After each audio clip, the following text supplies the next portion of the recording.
Preachers, let's talk about the Supercard of Honor pay-per-view. Normally, I do not mention the pre-show stuff because it's on YouTube. Everybody can go watch it. However, the pre-show was pretty decent. Now, Premier Athletes versus Red Titus, Tony Deppen, and Adam Priest was a really great way to start off the whole damn shebang, and I really did enjoy it. The Premier Athletes, we haven't seen them in a long ass time. Matter of fact, we haven't seen all 6 of these guys in a long ass time. So it was really great to see everybody coming in the ring and doing something. They're getting employed, they're getting paid for a reason. They might as well put in some work. Great matchup. Premier Athletes takes the win. I enjoyed it. Now we have Blake Christian versus not the Black Taurus anymore. He used to be Black Taurus. He's now the Beast Mortos. And this was fucking amazing. Fucking amazing. Best match for the pre-show for sure. Referee got to work out trying to keep up with these two absolutely amazing guys. I always say great things about Blake. And now we have the Beast here, also used to be known as Black Taurus, who I've said really great things about. And man, these guys really did a great job with their match. And you're just thinking, y'all should be on the main card doing this, not on some pre-show on YouTube. They were absolutely great. Now, the Beast Mortos does take the win here. And honestly, I thought it was going to go to Blake because we see Blake featured on the show more.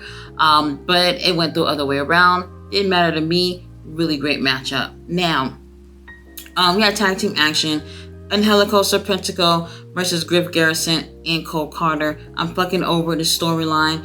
It just doesn't make sense. They're fighting over a mask at this point, where it's just like, hello, Serpentico already has another mask. This bitch can buy another mask. Who cares that Maria has one of his masks? The match was not bad. The thing is that the story is just, it's just putting a little bit of a damper on the whole thing, so nobody really cares. We did have, I don't remember which one exactly, but they was ripping off what's his name, Serpentico's mask, and you really got a good look at his face. You guys, Serpentico has a beard. I never even imagined that he would have a beard. I know it's stupid, but it was really interesting. They did end up taking his mask completely off. You didn't get a good look at his face, and obviously him trying to shield his face to keep his face from being seen. Obviously his team ended up taking the loss. I just want to point this out. I hope the storyline is fucking over, which it doesn't seem like it, but Griff Garrison and Cole Carter have absolutely improved.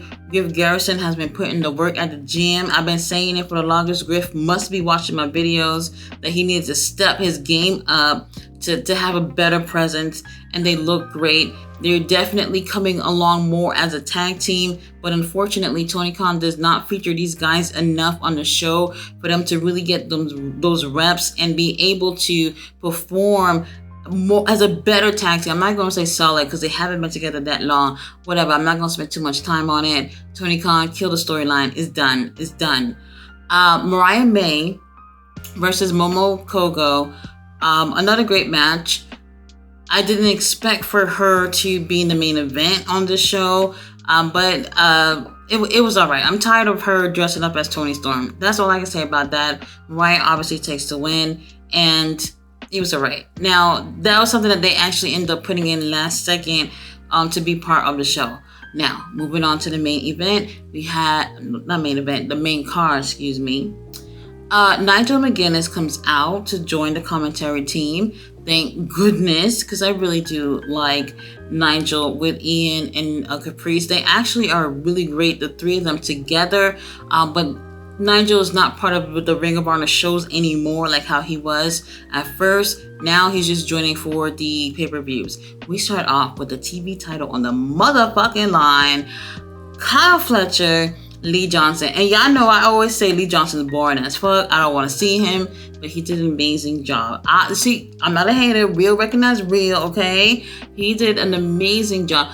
First of all, Kyle Fletcher, I don't know who did that little paint job on your chest that looked like scribble scrabbles. Don't do it again. Whoever did it, just don't do it again. It did not look pretty. He had some like makeup thing in his face where that part wasn't bad. I didn't mind that. But the rest of that stuff that looked like kindergarten chicken scratch all over your chest, don't do it again. The match was so good. Kyle Fletcher is great. I'll say this much. While I was impressed with Lee Johnson, it's the best match I've ever seen him in, I have to be real and just say, hey, Kyle Fletcher helped him look good as well. So it was a bit of both, but Kyle being that guy, he's so amazing. This guy's an absolute future of pro wrestling, whether it's tag team action or if it's singles competition. Absolutely, this guy, oh Lord, except for the fashion choices, he has it. He has it, and I can't wait to see what happens next for Kyle Fletcher. Definitely one of the best matches of the night. If anything, one of the few that I actually would recommend for people to sit through. It was very, very good. Lee Johnson, you tried.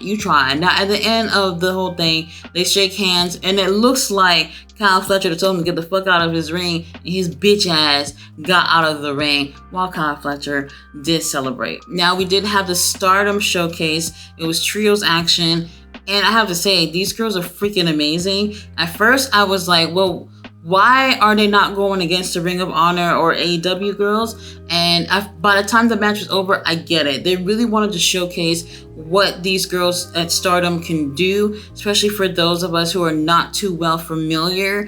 And I didn't really care what team won. They did a really great job. I kind of felt like the match ran on for longer than it should have, but they were absolutely amazing. I really hope we get a chance to see these girls come back, but going against the AEW Ring of Honor girls, because I think that's where it will make things a little bit more interesting in the women's division. Now, tag team action, okay? We had the Infantry versus the Kingdom for the World Tag Team titles. This match was great, better than the match that we had last night on the show. We had Trish Adora, who was ringside, and they had a camo and pink colored gear on, which was absolutely pretty amazing. I actually loved the look. Now, like I had said, this match was better than what it was on the TV show, and I enjoyed it. They had Tony Khan did that ramp again, like they do in New York, where they have the ramp that kind of like attaches to the ring itself, the one that Adam Cole jumped off and broke his little foot. They did that again, but this time they put some steps on the side to make sure that nobody jumps down again. And even then, that ramp was a little too small, and sometimes they had spots in between the ramp and the barricades, and it's just too small. Tony Khan, figure this shit out. I don't want to hear about somebody breaking their leg or another accident happening again. It's just too much. Now, exactly like I said, when I mentioned what Adam Cole has said about Wardlow, about how Wardlow needs to just make sure that the Kingdom just keep the fucking titles on them. Yes, Wardlow showed up at the pay-per-view and made sure that the Kingdom ended up retaining the titles, exactly like I said. And the craziest thing is that the referee just happened to be blinded when Wardlow comes and helped them retain.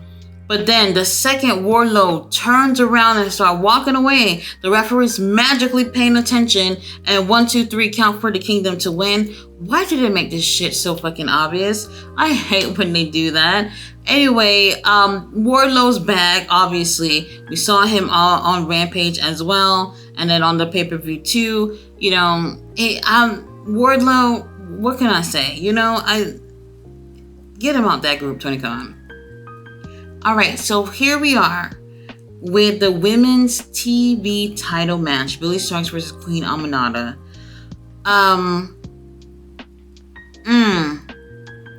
This was a great match, and let me just say this right now as a disclaimer for anybody who don't watch any of my shit.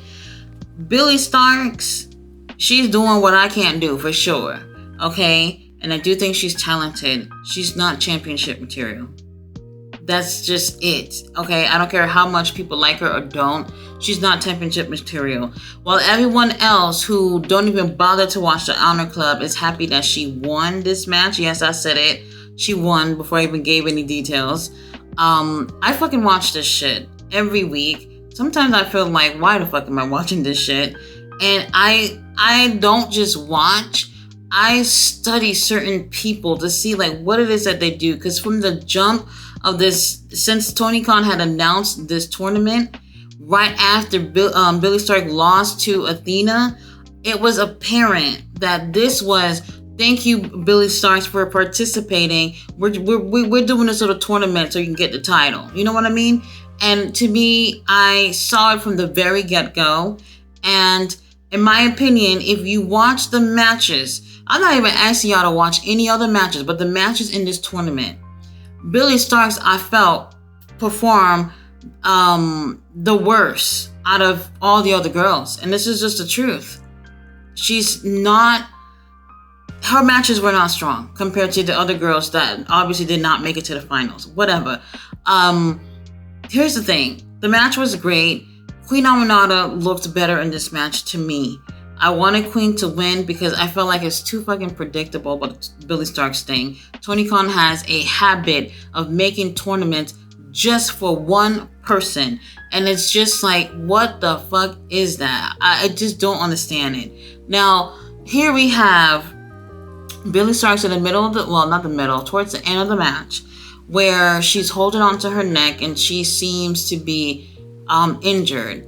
And I'm thinking, did this girl break her neck or something? When I say the acting was so good, they had 2 doctors come out, they all checking on her. They made it seem very, very serious. And people were feeling some type of way. And really, Billie Starkz was just acting. And while Queen Aminata was feeling sorry for her bitch ass, she ended up snatching up Queen Aminata into a sleeper. And Queen Aminata faded too fucking quickly, in my opinion. Now, I'm all for a heel tricking everybody and fooling everybody, thinking something is happening when it's not.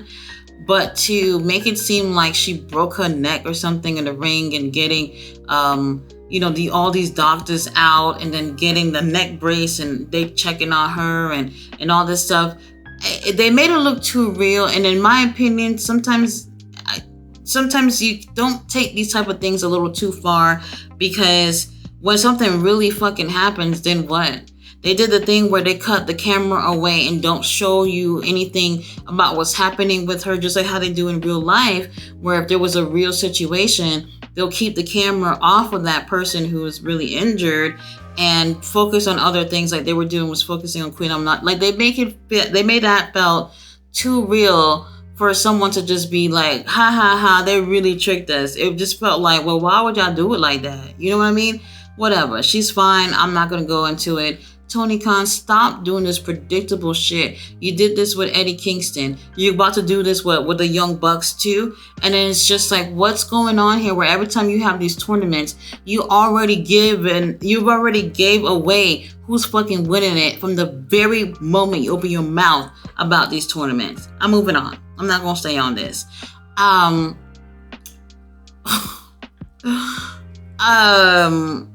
Bullet Club Gold showed up. For whatever reason, they had a challenge. Lance Archer comes out, and I'm just like, holy shit, Lance Archer and the Righteous, they are going for the trios titles. Like, I was so fucking happy. But then Lance Archer come out with Alex Zane and Minoru Suzuki. I have no problem with Alex. Definitely no problem with Suzuki. And it's just like, what the fuck? You've been coming out here with the Righteous for a few months now. I thought y'all was a fucking trios. I thought that you were going to have the Righteous come out and do this match with you. It felt very awkward in a sense. Not like I said, there's no shade towards Alex and Suzuki. It's not them. It's the fact that he's been part of a trio, and he kind of forgot that he's been part of a trio to have 2 other people wrestle with him. Obviously, from the jump, you already knew that Jay White ass boys are not going to lose this title. Thank you for showing up on a show, and we'll probably never see you ever again on Ring of Honor. But this was absolutely unnecessary. And yes, they ended up retaining. It would have been weird if they dropped the titles to this random ass group.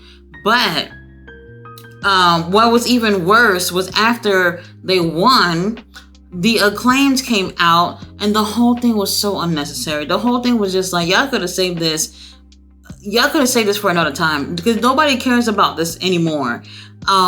We had big ass security guards, the biggest security guards I've ever seen them have in AEW, blocking Daddy Ass from getting in the ring, but they didn't block Max Caster and Anthony Bowens from getting in the ring and getting their ass whipped. Okay, and then somehow Daddy Ass ended up breaking through these big ass security guards, making stuff into the ring. But by then, Bullet Club Gold done scattered like roaches, and there was nothing for him to do.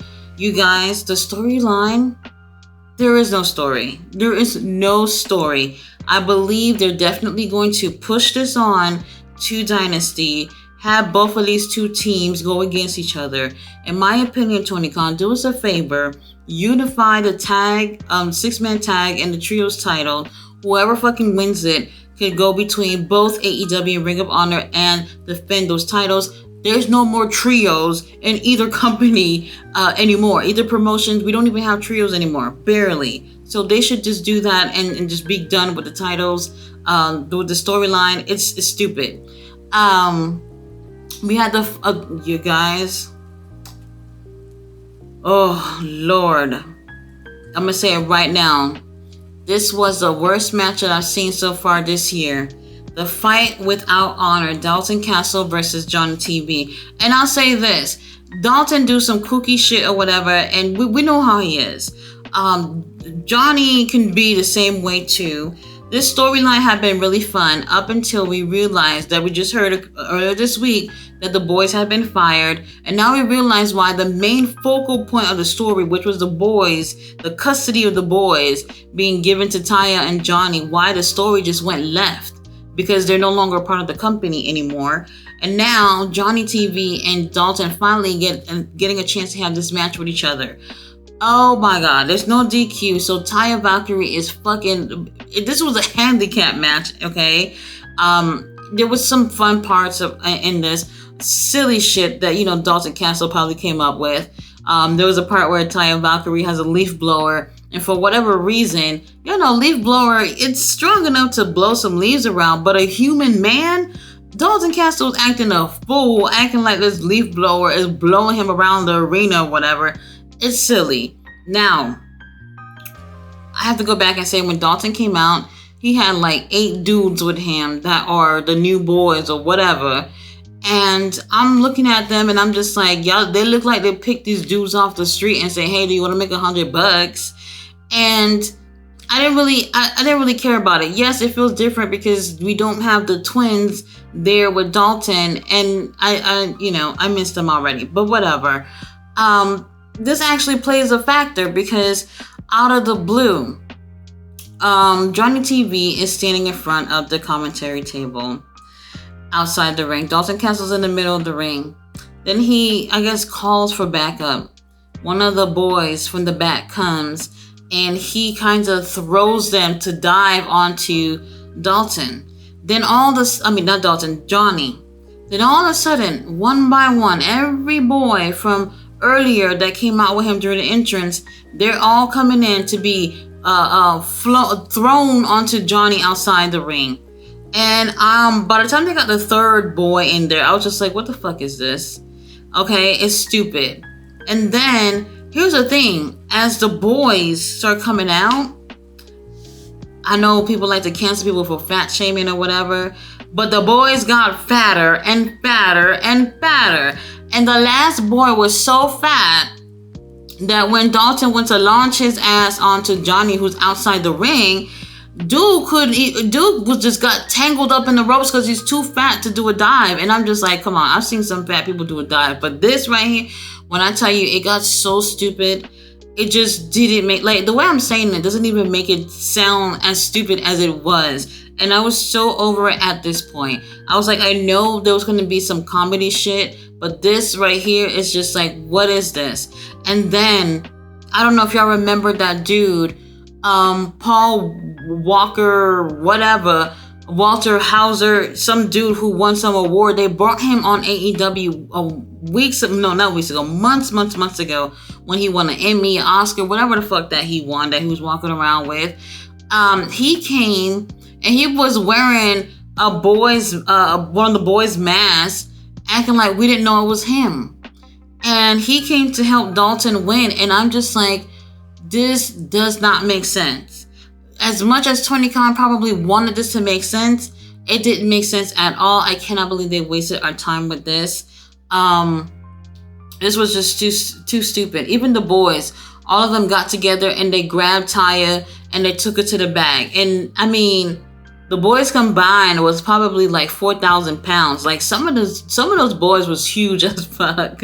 4,000 is probably a stretch, but I don't want to see that shit again. I will never watch that match again. Not worth it.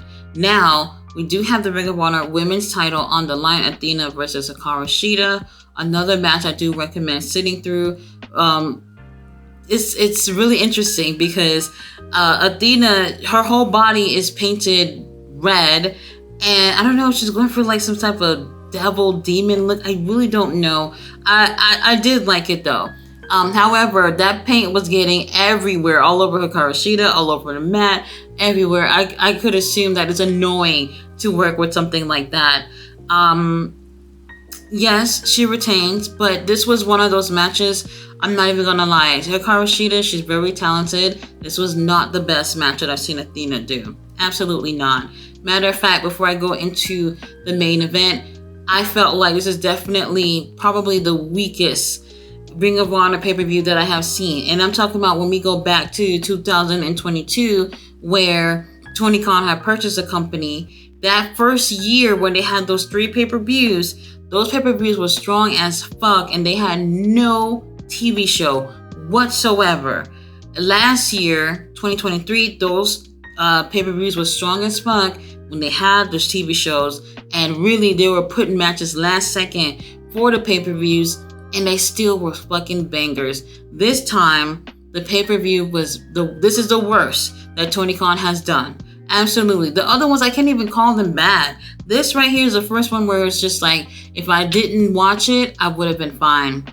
I would have wanted to see the TV title for both, for the women's and the men, because I wanted to see who's going to be the first person to win for the women's. Kyle Fletcher. Who doesn't want to see Kyle Fletcher? And then, that not much that I wanted to see to begin with. Now, let's go on to the main event. World title on the line, Mark Briscoe versus Eddie Kingston. These two guys, you can tell that they're friends. They have no issues with each other. It was just Eddie Kingston wanted to continue to hold this title. And then we had Mark Briscoe, who's always wanted to have this title, who's always looked at Jay as an inspiration for himself. And Jay, 2-time Ring of Honor World Champion, he wanted to have it at least one time, just like his brother did.